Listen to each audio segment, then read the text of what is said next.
జగమంత కుటుంబం నాది, ఏకాకి జీవితం నాది, సంసార సాగరం నాదే, సన్యాసం శూన్యం నావే.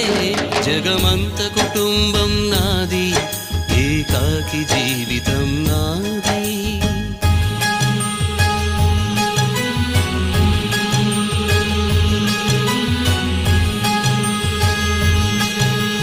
కవినై కవితనై భార్యనై భర్తనై, కవినై కవితనై భార్యనై భర్తనై, మల్లెల దారిలో మంచు ఎడారిలో, మల్లెల దారిలో మంచు ఎడారిలో, పన్నీటి జయ గీతాల కన్నీటి జలపాతాల, నాతో నేను అనుగమిస్తూ